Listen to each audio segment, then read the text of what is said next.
lang tissue. Walang nahulog.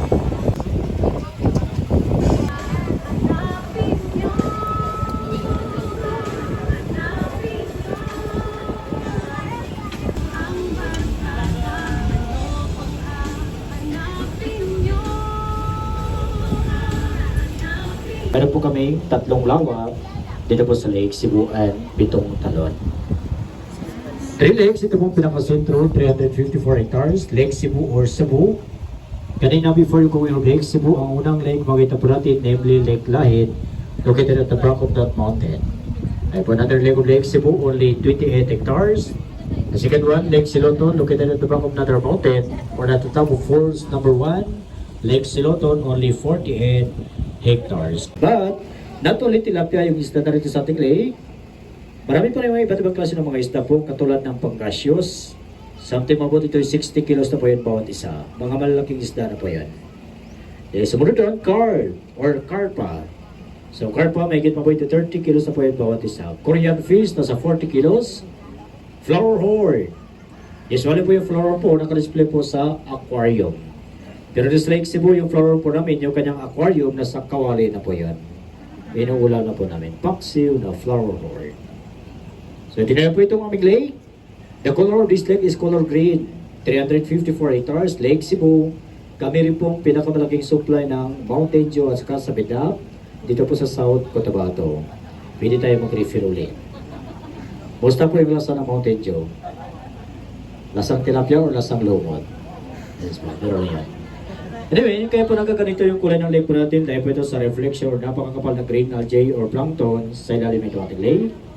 Kaya po nagkaganito yung kulay ng lake po natin dahil po ito sa reflection ng mga puno or mga dahon sa paligid.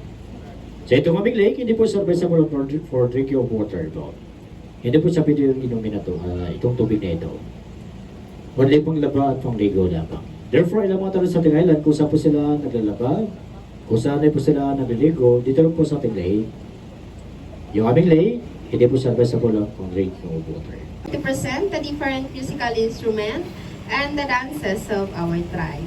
So the first Bali musical instrument we called kumbing or a bamboo harp. They usually play this during eclipse time to call the moonlight back. So ladies and gentlemen, the sound of kumbing.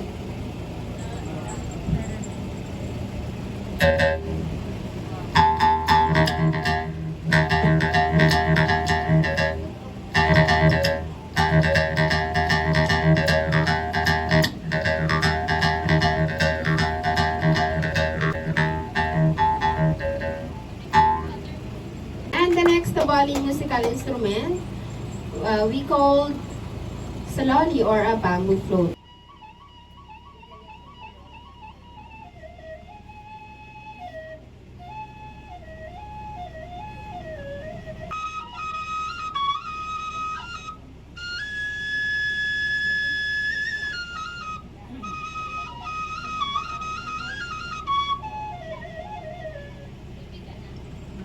And the next Bali musical instrument we call hagalung or a 2-string wooden guitar, usually played by a man to court a Bali woman.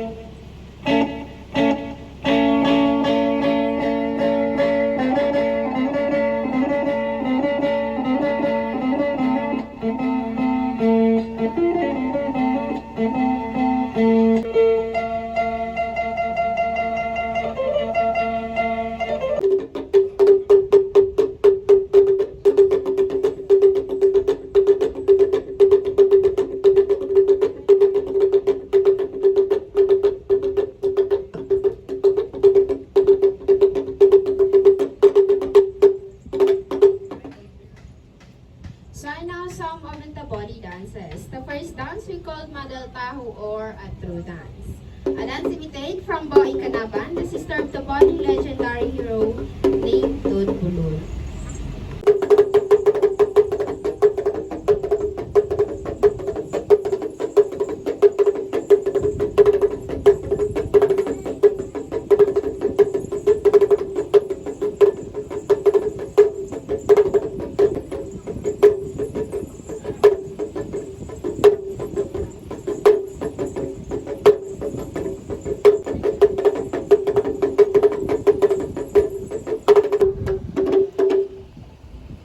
Check my go. Okay, that was mga dahil tao.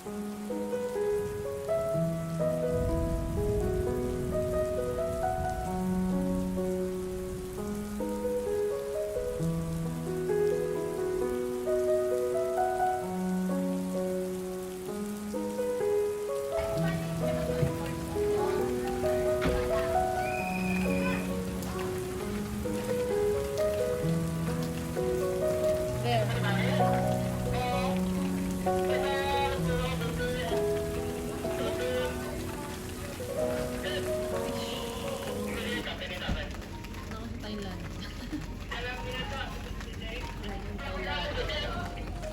Char. Zoom gali na siya. Ano ba? Fast. Ano fast?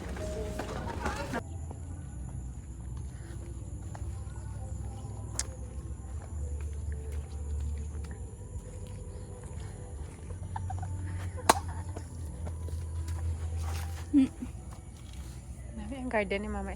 Video gali ba? Video ni Day.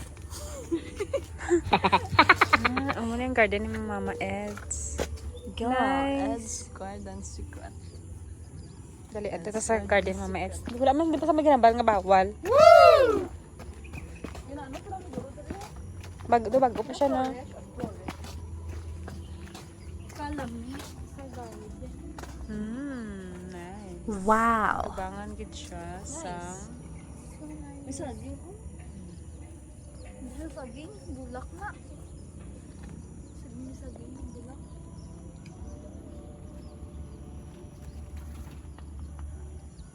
Ano ba yung saging?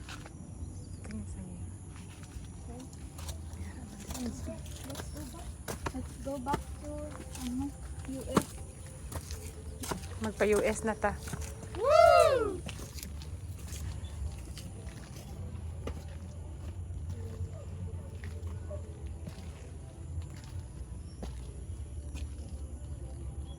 Nice. Super nice.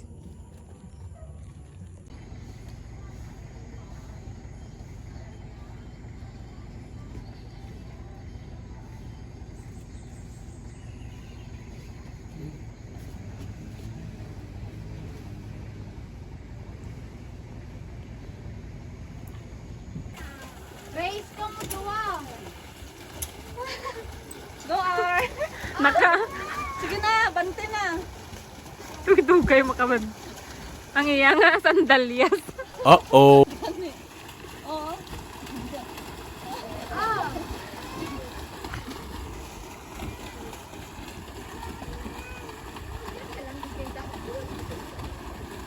Si kuya, di maglapas sa kahoy ah.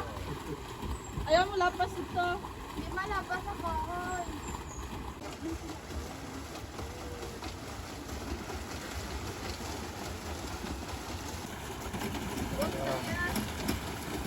Mag-backing siya.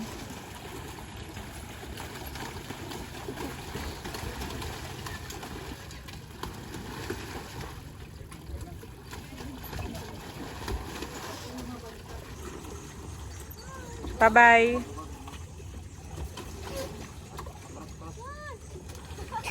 Don't destroy the... Ay, sarili. Oh. Pero sahit ini.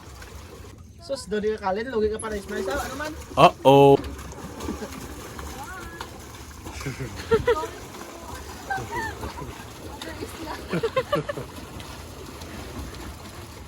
Malibot lang na, sir. Ah.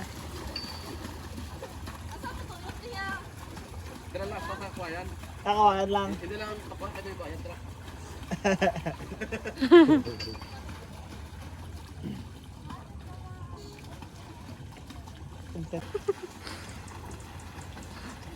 Ewan si makalapot dito.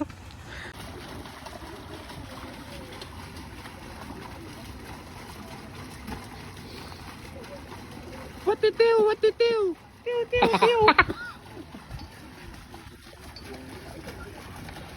Dalas po.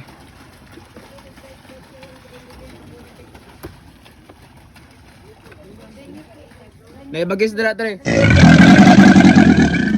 Uh-oh. Imo man galit niya.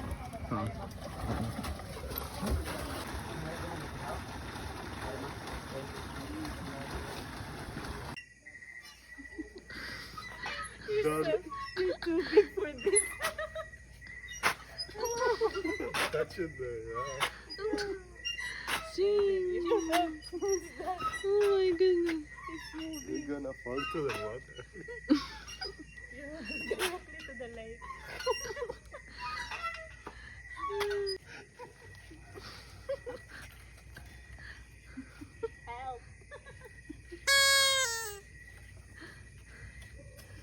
To help, I think.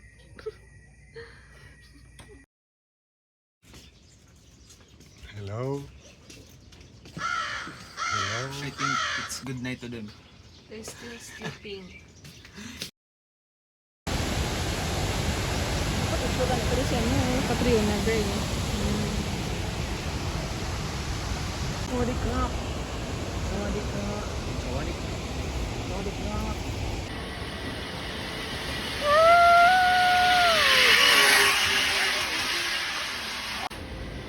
Who's this?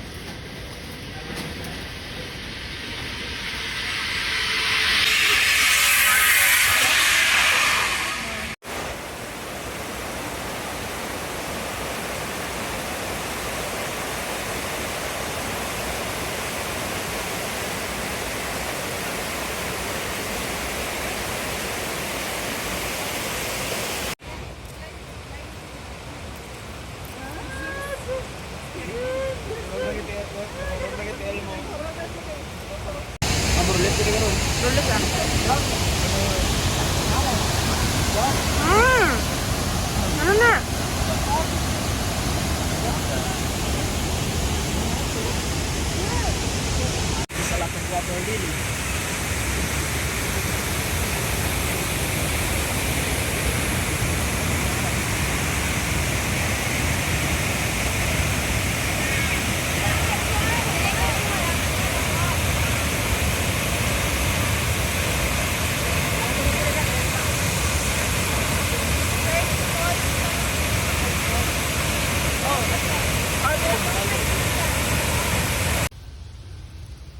Pambansang dahon, no?